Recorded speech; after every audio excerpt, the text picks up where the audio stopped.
गुरुवार का प्रदोष पड़ जाए, कौन से वार का? गुरुवार का प्रदोष पड़ जाए, बृहस्पतिवार का यदि प्रदोष पड़ जाए तो प्रदोष के दिन प्रदोष काल में, प्रदोष के दिन प्रदोष काल में किसी शिवालय में जाएं, शंकर के मंदिर में जाएं, एक ही दिए के अंदर एक फूल बाती, कैसी बाती है? फूल बाती, और उसी दिए के अंदर एक लंबी बाती, दो बाती। कौन सी बाती हैं? जम के बोलो जरा। एक फूल बाती, एक लंबी बाती, दो बाती। एक ही दिए के अंदर फूल बाती, लंबी बाती दोनों रख लें। थोड़ा सा घृत की बातियां, तेल की बाती नहीं, घी की बाती रखें, और दोनों बातियां उसमें रखकर 3 बेलपत्र भगवान शंकर के मंदिर में लेकर जाएं। दिए को भी प्रज्वलित नहीं करना है। पहली बेलपत्र नंदीश्वर की, जो ऊपर का भाग होता है जिसको हम शिव तत्व भाग कहते हैं, नंदी के पीठ पर एक भाग होता है जिसको शिव तत्व भाग कहा जाता है, वो नंदी की पीठ पर जो भाग है वहां पर एक बेलपत्र समर्पित करें। दूसरा बेलपत्र आप जो माता पार्वती जी का, जैसे ये शिवलिंग है और ये गोल भाग है, ये माता पार्वती जी का हस्तकमल है, तो माता पार्वती जी का जो हस्तकमल है, इस हस्तकमल पर कहीं पर भी एक बेलपत्र आप समर्पित कर दें। और तीसरे नंबर की जो बेलपत्र है वो भगवान शंकर पर समर्पित कर दें।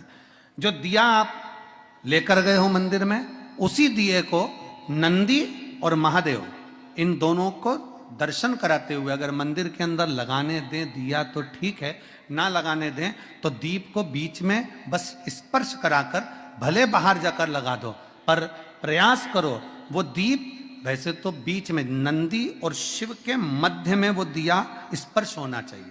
जैसे ये नंदी है और ये शिव है, तो इसके मध्य में दीप स्पर्श कर ले, भले उसको जलाने ना दे, पर स्पर्श मात्र कर कर अगर आपने एकांत में कहीं पर भी ले जाकर लगा दिया, उस दीप को जला दिया, तो गया हुआ कितना भी करोड़ रुपया हो, वो धीरे धीरे कर कर गया हुआ धन हमारा वापिस आता ही है। कोई खाकर भी बैठ गया तो देगा जरूर, वो धन आएगा जरूर, कैसे भी आएगा, पर अपनी संपदा वापिस। शिव तत्व की प्राप्ति होगा। आप दिल से जब बाबा से कहेंगे, अपने मन से जब भगवान को प्रार्थना करेंगे, अपने हृदय से जब शिव को पुकारेंगे, क्यों ना मिलेगा? गया हुआ धन केवल चौखट पर स्पर्श मात्र करा था पारो के पुत्र ने, और स्पर्श मात्र करने से उसका पूरा की पूरा किस्मत बाबा ने बदल दिया, उसका भाग्य बदल। एक दिन शाम का समय, प्रदोष का दिन,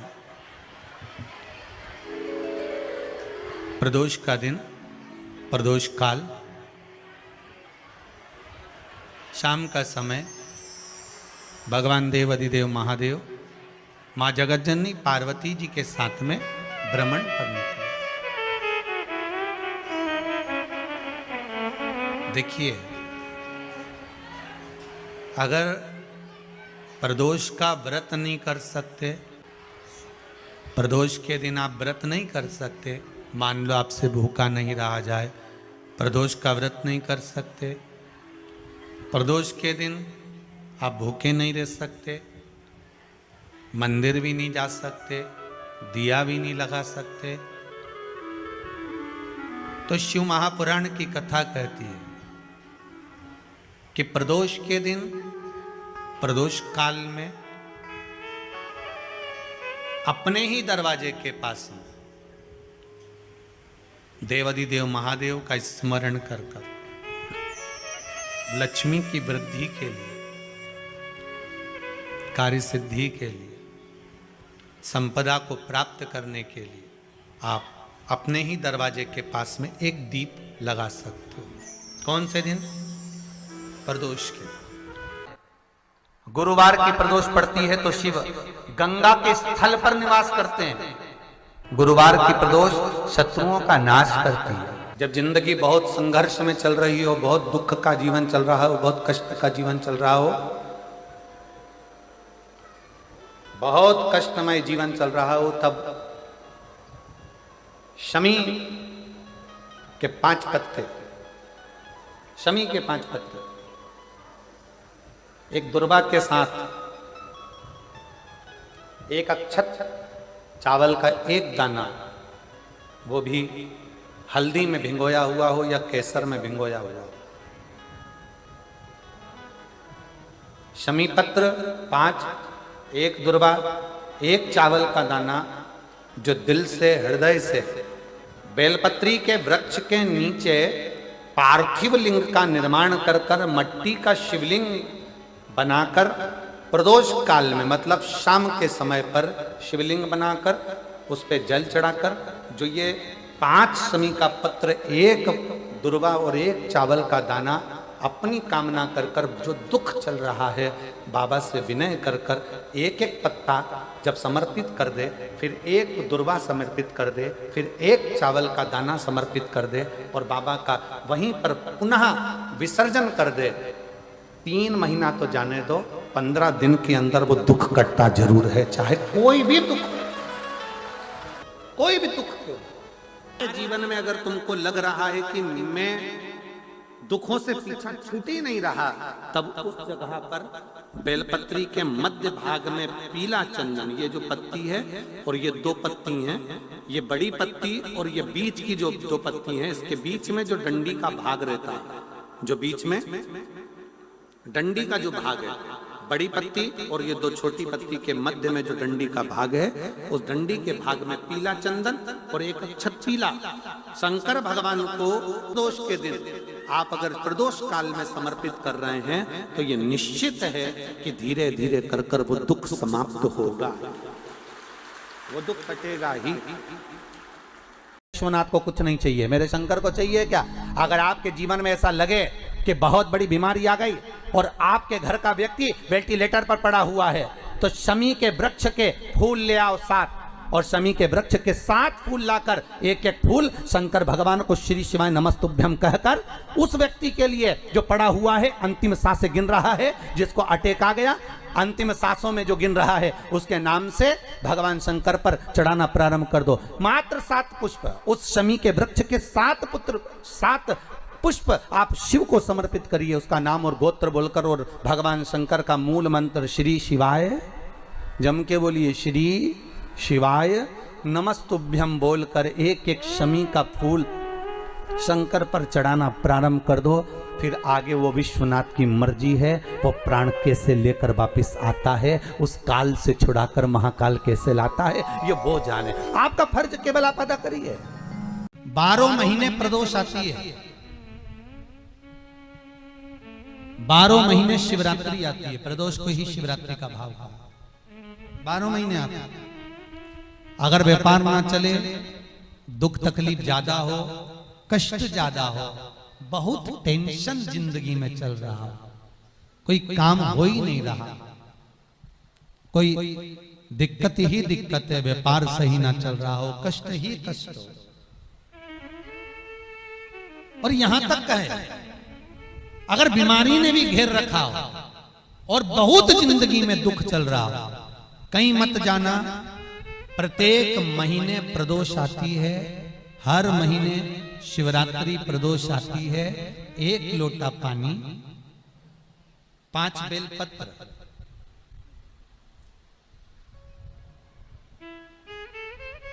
5 बेलपत्र, 1 शमी पत्र, 1 शमी पत्र, 5 बेलपत्र तांबे के लोटे में जल में डाल लीजिए। 7 दाने अक्षत के, आखे अक्षत के डाल लीजिए। और प्रदोष काल में, प्रदोष काल जो शाम का समय होता है, प्रदोष काल में भगवान शंकर के मंदिर जाकर पांव में चप्पल पहनकर ना जाइए, घर में घी का दिया लगाकर कलश लेकर शिव के मंदिर में चले जाइए। शिव मंदिर में दिया नहीं लगाना है आपको, केवल घर में दिया लगाकर जाना है। और शंकर जी के मंदिर में वो ऐसा कैसा ही पानी पूरा उंडेल कर डालकर शिवलिंग पर आ जाए, झोली पसार कर प्रणाम करिए। शंकर की देहली पर 2 मिनट बैठकर ओम नमः शिवाय का स्मरण कर लीजिए। ओम नमः शिवाय भी आपको बोलना बताया था कि सौभाग्यवती नारी स्त्री नमः शिवाय ओम बोले और पुरुष ओम नमः शिवाय। अगर पति और पत्नी दोनों बैठकर जाप कर रहे हैं तो दोनों ओम नमः शिवाय बोल सकते हैं। पर नारी अगर अकेले बैठकर स्मरण कर रही है तो नमः शिवाय ओम, आप जब नमः शिवाय ओम बोलना चालू करेंगे तो ओम अपने आप ही आगे आ जाएगा। बोल कर देखिए, नमः शिवाय ओम, नमः शिवाय ओम, नमः शिवाय ओम, नमः शिवाय ओम, नमः शिवाय, नमः शिवाय से चालू करा, ओम अपने आप आगे आ जाएगा। पर पुरुष जब जब जाप करे ओम नमः शिवाय बोल, पति पत्नी दोनों बैठकर जाप कर रहे हैं तो ओम नमः शिवाय बोल सकते। केवल स्त्री जाप कर रही है तो नमः शिवाय ओम, नमः शिवाय ओम, नमः शिवाय ओम, नमः शिवाय ओम, नमः शिवाय ओम अपने आप आ गया। 5 बार, 3 बार, 7 बार कुछ देर शिव के मंदिर में प्रदोष काल में, प्रदोष के समय पर, प्रदोष के दिन बैठकर शिव नाम का जाप करें। जल का पात्र वापिस घर में ले आए और बड़े प्रेम से अगले महीने फिर प्रदोष के दिन, फिर प्रदोष काल में शिव के द्वारे जाएं, फिर विनती करें, कहीं मत जाना, केवल शंकर की शरण में जाना, उससे कहना, उससे निवेदन करना, मुझे विश्वास है मेरे शंभु पर। स्कंद पुराण कहती है, शिव महापुराण कहती है, अगर आपने 2 या 3 या 4 प्रदोष ही कर लिए तो मेरा महाकाल बाबा आपकी झोली तो भर ही देगा खुशी से। 2, 3, 4 बस बहुत, पूरे साल की तो आप करना, छोड़ना मत ही। अगर बाबा देवी दे तो पूरा साल तो करना ही करना, बीच में नहीं छोड़ना बाबा। कई बार स्त्रियां सोचती हैं कि बीच में रजस्वला धर्म जाता है तो हम नहीं जा सकते, तो घर का कोई व्यक्ति जाए, पर करना पूरे महीने की, मतलब हर महीने में एक बार कैलेंडर में जाके निशान लगा लो, लिखा हुआ रहता है प्रदोष, निशान लगा लो कि इस दिन मुझे जाना है शिव मंदिर, नमन करना है, अपनी दिल की बात बाबा भोलेनाथ से कहना है, अपने मन का बात मुझे शिव से कहना है, बस विचार कर लिया कह। और मैं निवेदन करूंगा, जितने लोग जल चढ़ाएंगे और दिल से अगर आपने मांगा है तो बाबा आपको इतना धन तो जरूर देगा कि एक बार शिव महापुराण आप भी कराएंगे, ये पक्का। उसका जो नियम बताया है, शंकर का अनुमोदन जो बताया है वो कर सकते। शिव का स्मरण, शंकर का से हारो ना। थोड़ी तकलीफों में अगर घिर जाओ, तकलीफें आ जाए, कष्ट आ जाए, तकलीफें जिस दिन तुम्हारे भीतर बहुत ज्यादा मात्रा में आ जाए, उस दिन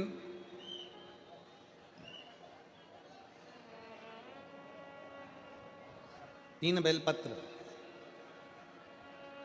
एक बेलपत्र में पीला चंदन, बीच वाली पत्ती। जिस दिन तुम्हें लगे कि मैं बहुत दुखी चल रही हूं और मेरा काम हो ही नहीं रहा, बहुत तकलीफ की जिंदगी चल रही है, कोई हाथ पकड़ने वाला नहीं है, कोई संभालने वाला नहीं है और बहुत तकलीफ हो रही, बहुत तकलीफ।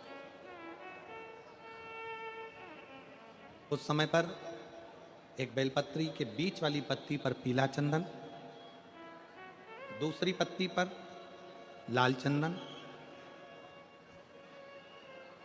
और तीसरी पत्ती पर 11 चावल गीले, पानी में उसको थोड़ा सा भिगो लें या धो लें, 11 चावल गीले शिव जी की उस पत्ती पर रखें। सबसे पहला पीला चंदन का बेलपत्र, दूसरे नंबर पर लाल चंदन का बेलपत्र, तीसरे नंबर पर जो 11 चावल आपने धोकर रखे हैं वो हाथ की हथेली में रखना है और हाथ की हथेली में रखकर अपनी कामना कर कर भगवान शंकर से विनय कर कर पंचाक्षर मंत्र नमः शिवाय या षडाक्षर मंत्र ओम नमः शिवाय या श्री शिवाय नमस्तुभ्यम बोलकर उस बेलपत्र पर सीधे हाथ में रखकर उल्टे हाथ का स्पर्श कर कर बाबा से अपने मन के भाव कहकर शंकर के शिवलिंग पर उसे समर्पित कर दीजिए। एक ही लोटा जल, जहां से जल बहता है अशोक सुंदरी वाली जगह, एक ही लोटा जल, जहां से जल बहता है उस जल बहने वाली जगह पर 3 बार उस जल को अपनी कामना कर कर श्री शिवाय नमस्तुभ्यम या पंचाक्षर मंत्र या षडाक्षर मंत्र बोलकर 3 बार उस स्थान पर गिरा दीजिए। गिराने के बाद में बाबा से विनय कर कर अक्षत वाली जो बेलपत्र है, एक बेलपत्र और एक अक्षत उसमें से अपने लिए लेकर आ जाओ, उसको 2 महीना 3 महीना अपने घर में रखिए, जितना भी दुख है धीरे धीरे बाबा समाप्त कर कर खुशियां घर में लेकर आता ही है। दुख समाप्त होगा, खुशियां घर में आएगी जरूर। जो बेटियां ससुराल में दुखी हैं, बहुत कष्ट में हैं, या आपस में सामंजस्य पति पत्नी का नहीं बन रहा है, या कोई विवादित वाली बात है, तो निवेदन है तलाक पर बात को लेकर मत जाना। एक बार बाबा देवाधिदेव महादेव का एक भाव जरूर प्रकट करना। महाराज श्री अवधूतेश्वर महादेव का नाम लेते हैं। कौन से महादेव? अवधूतेश्वर महादेव का नाम लेकर थोड़ी सी मूंग, हरी जो मूंग होती है, उस मूंग को गला लीजिए पानी में। गलाने के बाद में उस मूंग को शिव मंदिर में ले जाकर भगवान जो नंदीश्वर विराजमान होते हैं वहां रखकर 7 बेलपत्र उस मूंग पर चढ़ा दीजिए। चढ़ाकर बेलपत्र मेरे देवाधिदेव महादेव को अवधूतेश्वर महादेव के नाम से समर्पित कर दीजिए। वो मूंग उठाकर गौशाला में या आपके रोड पर कोई नंदी दिख जाए या गौशाला में कोई नंदीश्वर हो तो उस नंदी को वो मूंग खिला दीजिए थोड़ी सी। 3 या 4 प्रदोष करोगे, तलाक तक बात नहीं पहुंचेगी, आपस में प्रेम बढ़ जाएगा, बेटी को सम्मान मिलना प्रारंभ हो जाएगा और टेंशन समाप्त हो, परिवार नहीं टूटेगा। प्रिय है पुष्प में आंक का पुष्प, जो आंकड़े का पुष्प होता है शंकर को बड़ा प्रिय है। और दूसरे नंबर पर शंकर को प्रिय है शमी का पुष्प, बहुत ध्यान देना महाराज। तीसरे नंबर पर शंकर को प्रिय है महाराज सरसों का पुष्प। सरसों होती है ना, जो राई अपन बोते हैं, सरसों बोते हैं, उसमें पीले कलर का जो पुष्प लगता है। हमारा तो निवेदन रहता है जब तक सरसों आए तो प्रयास करा करो कि सरसों के 108 पुष्प शंकर भगवान पर चढ़ाना प्रारंभ कर दो। महाराज ये पक्का है कि वर्ष भर कोई बड़ी बीमारी आपको घेर नहीं सकती अगर सरसों के फूल शिव को चढ़ रहे हैं तो।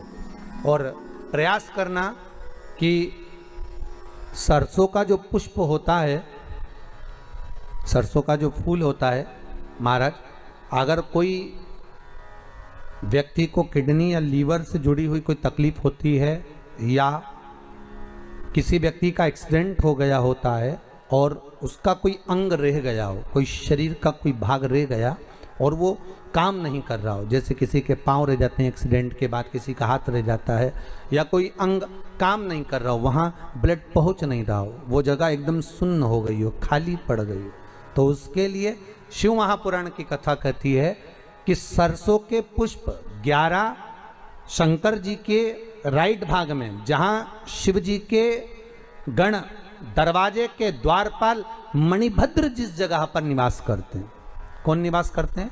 मणिभद्र। शंकर जी के दरवाजे के द्वारपाल हैं मणिभद्र जी। तो मणिभद्र दरवाजे के द्वारपाल में राइट भाग में मणिभद्र जी विराजते हैं। मतलब राइट भाग कौन सा हुआ? जब आप मंदिर से बाहर निकलेंगे तो राइट भाग, मंदिर में प्रवेश करेंगे जब राइट नहीं होना चाहिए, आप मंदिर से जब जाएं तो राइट भाग। मतलब आप मंदिर से राइट से जाएंगे तो शंकर जी का भी राइट हो जाएगा, क्योंकि शिव जी ऐसे बैठे हैं तो शंकर जी का भी राइट हो गया, देवता उनका भी राइट हो गया, तो राइट भाग सीधा हाथ मणिभद्र जी का स्थान। 11 सरसों के पुष्प मणिभद्र के उस द्वार पर आप रख दीजिए और मणिभद्र के द्वार पर रखकर अंदर जाकर 108 वापिस जब आप बाहर निकल रहे हैं, ये पुष्प आप रखने के बाद एक बार बाहर जाएंगे, फिर वापिस आएंगे मणिभद्र रखने के बाद, और अंदर जाकर 108 सरसों के पुष्प शंकर को समर्पित करेंगे महाराज। उस सरसों के पुष्प जो शिव जी को आप समर्पित कर रहे हैं उसको वापिस लेकर आएंगे, श्री शिवाय नमस्तुभ्यम बोलकर उस सरसों के पुष्प को महाराज सरसों के तेल की बोतल में उसको डाल लीजिए। शंकर भगवान को किसी भी प्रदोष में, शाम के समय प्रदोष काल में उस तेल को वापस ले जाकर चढ़ा दीजिए शिव जी को, उसको वापस लेकर आ जाइए। उस तेल का प्रयोग आप नाभि में डालिए और जो शरीर काम नहीं कर रहा उस स्थान पर कम से कम 15 दिन 20 दिन तक उसकी मालिश करना प्रारंभ करिए। बाबा चाहेगा तो चलाने का प्रयास कर देगा और वो अंग वो शरीर काम करने लगेगा। मणिभद्र का स्मरण। दुख की जिंदगी चल रही है, बेलपत्र लीजिए और 7 चावल के दाने इस बेलपत्र के मध्य वाली पत्ती पर रख लीजिए। जो बेटा बेटी बहुत प्रयास कर रहे हो, बहुत कंपटीशन एग्जाम दे रहे हो, बहुत मेहनत कर रहे हो और उसके बाद भी बहुओं का, बेटियों का, बेटों का अगर कहीं जॉब नहीं लग रहा और कहीं सिलेक्शन हो ही नहीं रहा और बहुत हार चुके हैं, तब एक बेलपत्र 7 चावल के दाने मध्य पत्ती पर 7 चावल के दाने, एक घिसे हुए चंदन की गोली, पीला चंदन को घिस कर उसकी एक गोली बनाए। एक गोली गोल कर शिव पिंडी जैसी, शिवलिंग जैसी गोली बनाकर उस चावल के दाने पर रख लो। एक स्थान पर रखकर घर के अंदर ही उसका पूजन कर लो। कर दिए से आरती कर ऐसी कैसी ही बेलपत्र अशोक सुंदरी वाली जगह पर आकर रख दीजिए। ये किसी भी प्रदोष के दिन या किसी भी सोमवार की अष्टमी के दिन या किसी भी विशेष शिवरात्रि के दिन आप ये एक बार केवल करना है और अपने मन की कामना कर उसको रखकर बाबा को घी का 2 दिया लगाकर आ जाना है। मेरा भोलेनाथ आपका हाथ पकड़कर आपको कंपटीशन एग्जाम में विजय दिलाएगा। जिस कभी ये शिवलिंग है, ये गोल जलाधारी है, ये सामने चरण, करें दर्शन सबने। ये 2 सामने जो चरण है इसके बीच में सुख सुंदरी है। कभी कभी विशेष कोई अवसर आए, सोमवार की अष्टमी पड़ जाए या कोई विशेष प्रदोष का दिन पड़ जाए और आपको लग रहा हो कि मेरा महादेव को मैं जल चढ़ाते चढ़ाते इतना समय हो गया, मेरा महादेव नहीं सुन रहा, तब कभी कभी ऐसा मन में आए कि क्यों नहीं सुन रहा, तब लोटा भरकर जब जल लेकर जाओ, गणेश जी को चढ़ाया, अशोक सुंदरी को चढ़ाया, षडानंद कार्तिकेय को चढ़ाया, माँ जगत जननी जगदम्बा माँ पार्वती को चढ़ाया, वही जल ले जाकर बेलपत्री के वृक्ष पर चढ़ाया। शिव जी को अर्पण नहीं कर पाए। और सरल भाषा में समझ लो इसको,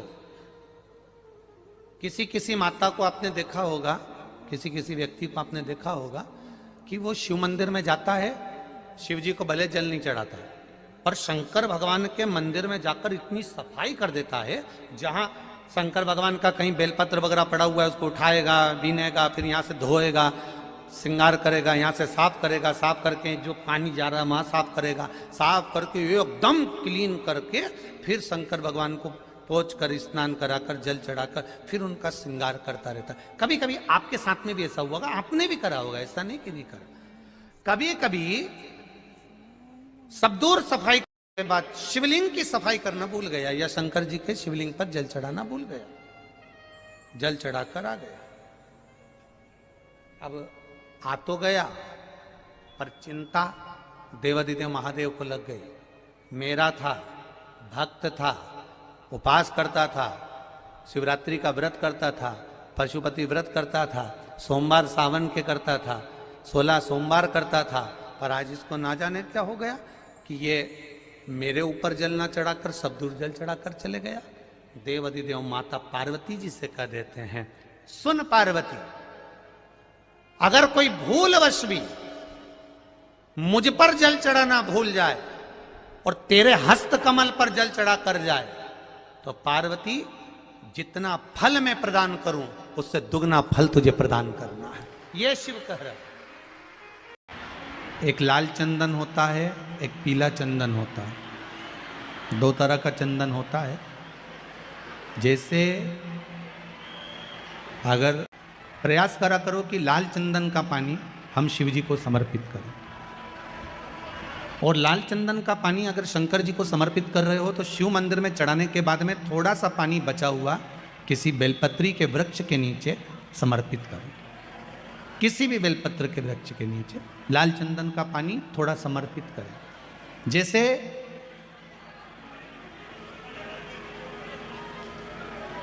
अगर बच्चों का विवाह नहीं होता है, शादी नहीं होती है, तो अपन लोग क्या करते हैं कि भाई एक बेलपत्री का जो पत्ता होता है, उस पत्ते के बीच वाली जो पत्ती होती है, उस पत्ती पर अपन केसर को घिस कर, केसर को घोल कर, उस पत्ती पर अपन केसर का तिलक लगा देते हैं। और केसर का तिलक लगाकर जिसका विवाह नहीं होता, उसकी ये बीच वाली उंगली पर, ये बीच वाली पत्ती को अंगूठे से टच कर कर उसको रख देते हैं। उसका नाम और गोत्र बोलकर उस पत्ती को शंकर भगवान पर प्रदोष के दिन शिव जी को समर्पित कर देते हैं। बस इतना याद रखें कि इस पत्ती का जो मुख है वो जलाधारी की ओर होना चाहिए। जब हम चढ़ाएं उस समय पर केसर का तिलक लगाकर अंगूठे से उसको टच कर कर नाम गोत्र बोलकर, जिसका विवाह नहीं हो रहा है, शादी नहीं हो रही है, शिव जी को उसे चढ़ा दो प्रदोष के। और किसी भी शिव मंदिर में आप उसको समर्पित कर सकते हैं। बाबा से निवेदन करिएगा, बाबा स्वीकार करेगा और विश्वास है कि 3 महीने में बाबा उसका विवाह पक्का कर ही देगा। ये पक्का है।